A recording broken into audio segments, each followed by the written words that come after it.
Howdy, howdy, howdy. Welcome to Scouching's video room once again. Today we are looking at a player I'm very, very excited to take a look at. In Montreal Canadiens' first round selection from a few years back, David Reinbacher. Reinbacher has missed a ton of time this season, so I wanted to give him a few games to get his legs back before I really dug into him in this one-game sample series. So we're taking a look at him against the Rochester Americans here from the other day. Again, this is a player who I liked quite a bit. He was in my top 20 for the draft when he was drafted. He is a good player. I'm looking forward to seeing what he's capable of at the AHL level. So let's get into it. Without further ado, right now Reinbacher's not on the screen, but he is this guy. So keep your eyes on number 64, which is actually the number I wear whenever I get to choose a number, which is a strange coincidence, but way to go, David. And right off the bat, stick check on an offensive zone exit, keeps the puck out of the neutral zone.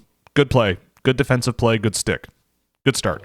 Immediately after this, the puck gets back in the offensive zone. Reinbacher just does a great job. I don't even need to circle him. You probably know. Right side, stick check, finishes his check, causes a turnover. Really, really good defending there from Reinbacher on that shift already. So Reinbacher's defending this entry on his offside, which is difficult, but he kind of gets taken for a little walk there. And again, a thing I've noticed about Reinbacher, I have watched a little bit of him this season before this video, and one thing that was the case when Reinbacher was at that draft eligible age was that while he was a pretty fluid skater and willing to be very, very physical, he's a player who often just missed on a lot of checks and didn't really have that close quarters finesse skating ability to adapt to quick changes in play, generate speed quickly, and do those kinds of things. But we'll see how the rest of the game goes, but that was a little micro example of an area where Reinbacher might be able to be beaten with just quickness and crossing him up a little bit, but we'll see. And here you see it again. Reinbacher is at the offensive blue line here, just stapled to this guy, right? And causes a missed pass, and the puck goes to into his own end. Again, really aggressive neutral zone defending. I like to see that out of a player, especially, and there it is again. So Reinbacher's doing a really good job just defending the neutral zone and being aggressive and just clogging the neutral zone like you kind of need your defenseman to do. Here you see some really good resilience from Reinbacher here, a good reach, good stick check, and then just eats the puck along the boards here and just fends off pressure physically. That's kind of what you're going to see out of Reinbacher, I think. He's a guy who can slow the game down and can sort of eat the puck a little bit and use his frame to protect the puck and everything. So, you know, that's an interesting thing to note, and we're seeing a little bit of that in this game as well. This one raised my hair a little bit on the back of my neck. I thought that might not really go his way, but that's a great stretch pass that he connects on there. One thing I hope we get to see is Reinbacher shooting the puck a little bit in this game. I mean, that's not a great shot there from whoever that was, but I do like the fact that he, on this offensive entry, is in really open space and was an option here. This guy's taking the shot from here. If Reinbacher were a little quicker, I think that's a thing that is on my wish list. If he could just be over the blue line here, and this could be a drop pass, Reinbacher has a heck of a shot. And if I'm coaching, I would probably find ways to get him the puck, but I'm just sort of hopeful that for the rest of the game, or in the rest of the game, we see those opportunities a little bit more. This is a really nice play here from Reinbacher. Again, I don't know how often you're going to see him do stuff like this in the NHL, but he just grabs this puck, keeps it away from the forechecker there, and just drives through a bit of a seam there, bobbles it on the entry, and I think that's kind of what might limit him in the NHL, is that lack of that finesse skill and that close quarters footwork that separates the best defenseman in the NHL from the others. But I mean, a really nice idea there that I think was formulated pretty well.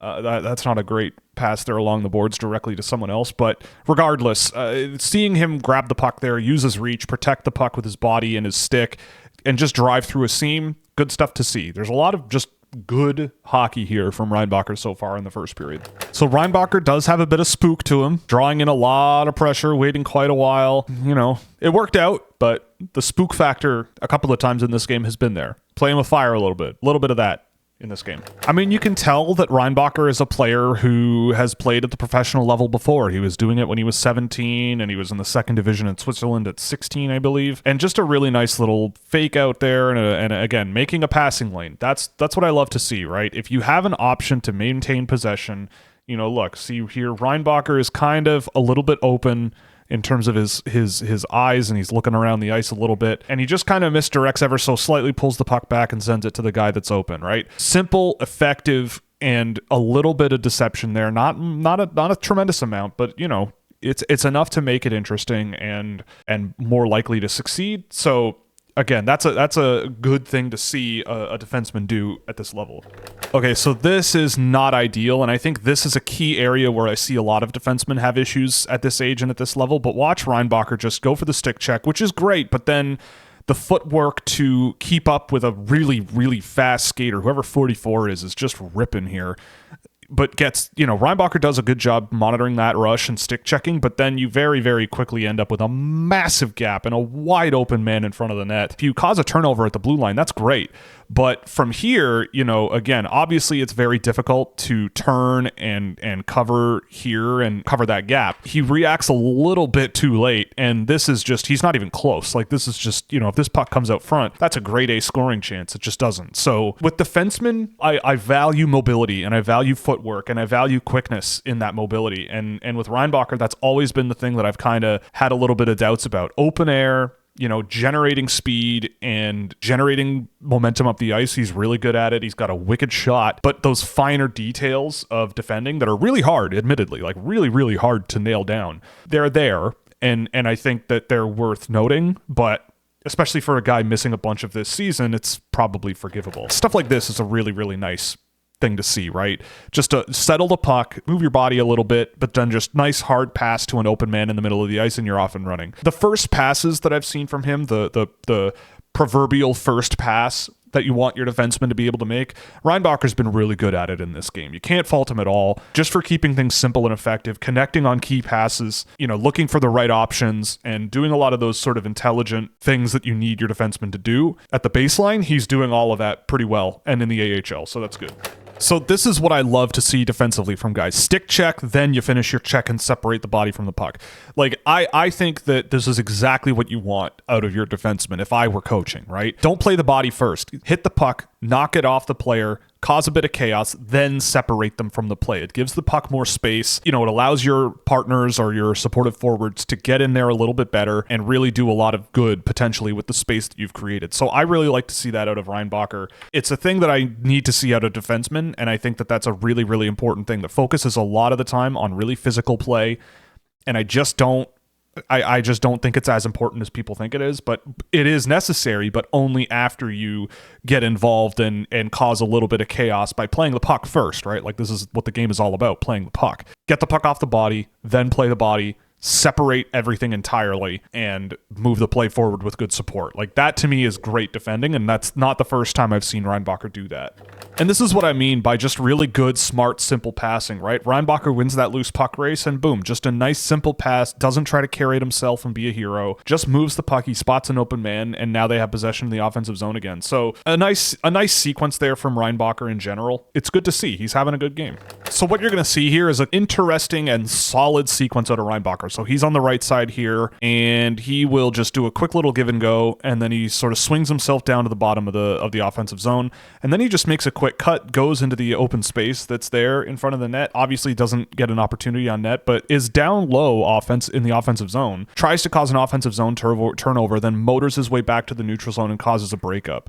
So a really interesting sequence here from Reinbacher where it showcases a bit of this offensive zone sort of confidence, but then also the pursuit defense that you want to see, right? He's just constantly identifying a man, going, and then identifying the next one and going, and identifying and going. So couple of good things on display there from him. Nothing like incredibly high end, but stuff you absolutely need to see. So Reinbacher tries to bite off, I think, a little more than he can chew here, sending this pass into this situation. Like, I know your target is at the offensive blue line and you're trying the stretch pass thing, but he's in double coverage essentially. I mean, it almost works out anyway. Reinbacher definitely has shown really good short range passing ability, and I remember that from when he was a draft eligible in Switzerland. I remember him being a guy where he was super mobile and fluid on his feet, and yeah, there might have been some defensive issues in terms of physicality and winning those physical battles, which isn't necessarily being tested in this game, but that short area passing ability, that ability to just hit quick, clean, necessary passes to get the puck to your forwards,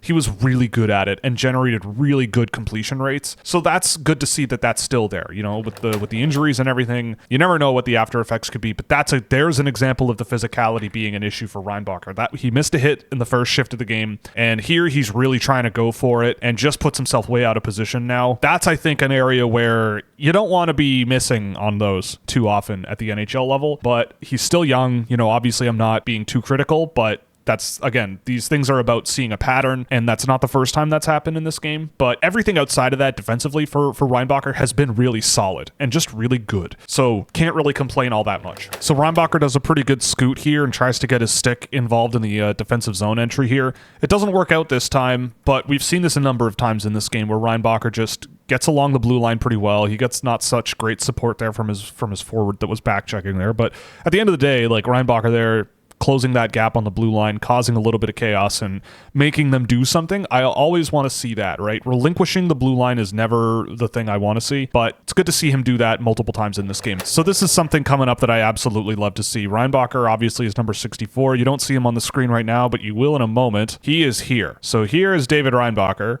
And you'll see, I love when defensemen do this. When you spot an opportunity to sort of pinch up in the offensive zone, look at all this space. Just go for a little walk, see if anyone follows you, you know, and see what comes up. And boom, wouldn't you know it? Beautiful pass from 27 there to find Reinbacher in scoring areas and almost gets himself a goal. So really, really smart read just to sort of float in behind the opposing defenseman there into wide open space and get a really good chance. And that was a nice save from Devin Levi. So nice play there from Reinbacher. Nice play from the team in general. You'll love to see it. If I were king of the world and had my own hockey team, this is what I would want my guys to do. The whole system would need to revolve around aggressiveness, right?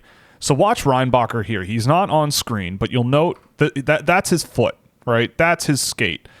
And this is not the first time we've seen this in this game. Reinbacher just steps right up along the half wall and tries to challenge that offensive zone exit. Obviously, what you'll need to do that successfully is good neutral zone support from your forwards or your defense partner, which I would argue that playing this over the long term, I haven't seen what happens after this moment, I think should work out okay for them, unless there's a really nice play here made by this Rochester player. I think that's Hellenius. The best defense is often when you don't have to play in the defensive zone in the first place, and Reinbacher in this game has timed things pretty well, getting into the offensive zone and mixing things up and trying to pinch in the offensive zone and keep the puck hemmed in there. I want to see that. That's what I want. I want active defenders. I want guys who are a little more aggressive, and that's something I don't remember from Reinbacher when he was a draft eligible. Honestly, I thought he was a guy who sat back a little bit more and tried to sort of cut off breakout passes and put pucks on net from the perimeter, but we're seeing a bit of a different style of play from him a little bit, but it is still David Reinbacher. This is still the guy that in a lot of ways that I remember.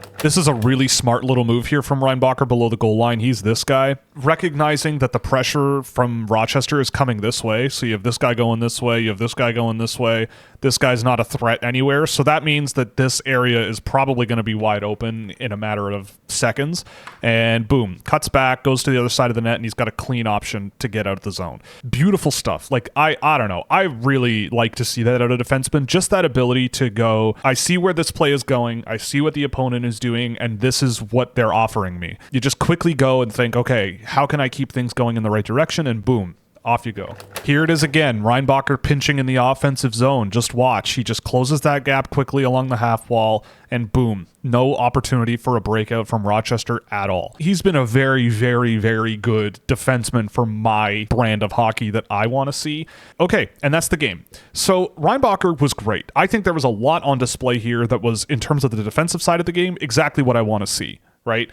Now, Reinbacher was part of a tier of players in 2023 where things opened up really, really quickly for me in the draft, right? I did like Simashev a little more. I did like Benson a little more. I did like Oliver Moore more.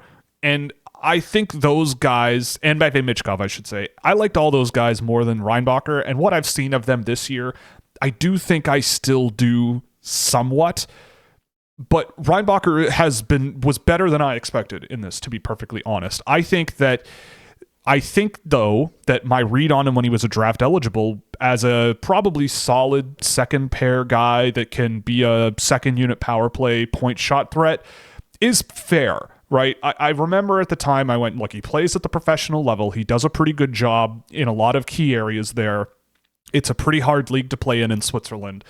And he was a good player. Like, he's a player that was on my radar when he was 16 as a guy that was a potential CHL import guy in my work there. So I think there's a lot on display here that I think would work just fine in the NHL. You know, laterally, his mobility is pretty good. He closed gaps on those blue line exits and entries pretty well. His aggressiveness off the puck was really, really good. I think with Reinbacher, he is going to need to be very, very, very smart in order to be as effective a defender as he has been in this game, right? Because the footwork and the ability to generate speed is a little bit clunky.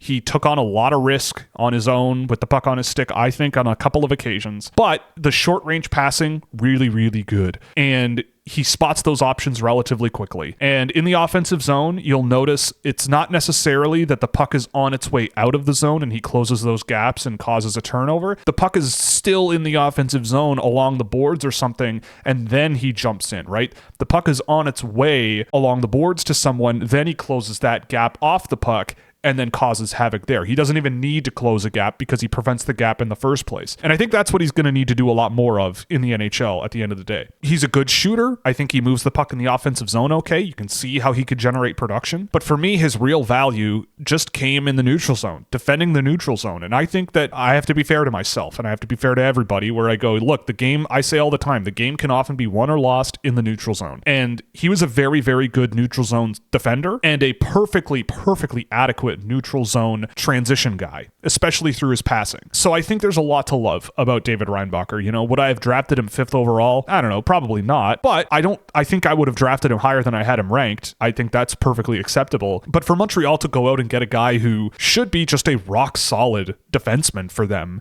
who I think the physical side of the game will come along from where it is. Like his intent is always there in terms of defending the front of the net. He's putting himself in physical position to keep guys out from scoring areas. Like he's doing everything that you need to see. So I think it's only a matter of time before he's an NHL defenseman. Do I think he's a 28-minute top pair guy?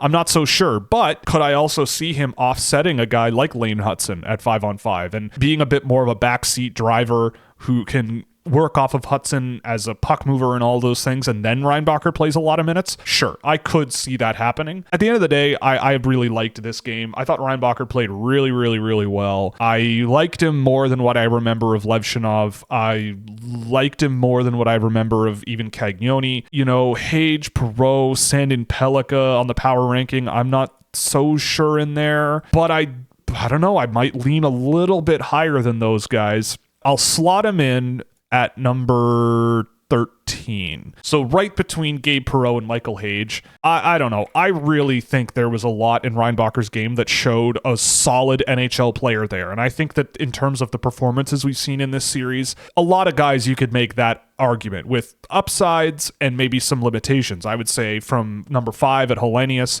all the way down to 18 with Chernyshov, I think you could make the argument that all of those players played games where I go, if this guy played like this in the NHL, I could see them being an effective player. Outside of that, I think from Meshar down, I think there were some things that I didn't think would work really well in the NHL in those games. And at the top 4 guys, they were just excellent, wire to wire excellent.